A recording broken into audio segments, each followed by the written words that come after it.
नमस्कार, मैं नेहा जोशी। आप देख रहे हैं द फैक्ट इंडिया।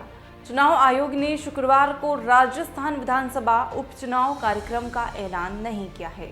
शुक्रवार दोपहर 3 बजे प्रेस कॉन्फ्रेंस शुरू हुई, जिसमें राजस्थान की 6 विधानसभा सीटों पर उपचुनाव की तारीखों का ऐलान करने की उम्मीद थी, लेकिन आयोग ने जम्मू कश्मीर और हरियाणा में आगामी चुनाव की तारीखों की घोषणा की है। जम्मू कश्मीर में आर्टिकल 370 के बाद ये पहला विधानसभा चुनाव होगा। राजस्थान की खींवसर विधानसभा सीट के साथ ही झुंझुनू, दौसा, देवलियारा, 84 और सलुम्बर विधानसभा सीटों पर उपचुनाव होना है। लोकसभा चुनाव 2024 में खींवसर, झुंझुनू, दौसा, देवलियारा और 84 विधायकों के चुनाव लड़ने और सांसद चुने जाने के बाद इन सीटों पर उपचुनाव हो रहा है।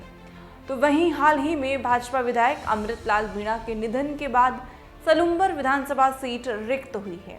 ऐसे में कुल 6 सीटों पर उपचुनाव होना है। राजस्थान विधानसभा की कुल 200 सीटों में से वर्तमान में बीजेपी के पास 114 सीटें हैं। नवंबर 2023 में 199 सीटों पर चुनाव हुए थे, जिसमें बीजेपी ने 115 सीटों पर जीत दर्ज की थी। इनमें से सलुम्बर सीट पर बीजेपी विधायक का निधन होने पर 1 सीट कम हुई है।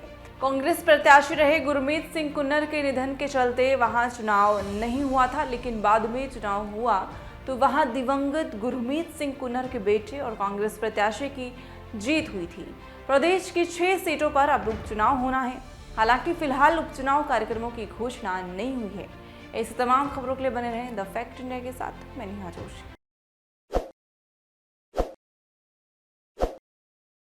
ताज़ा खबरों के लिए विजिट करें द फैक्ट इंडिया की वेबसाइट और डाउनलोड करें द फैक्ट इंडिया ऐप।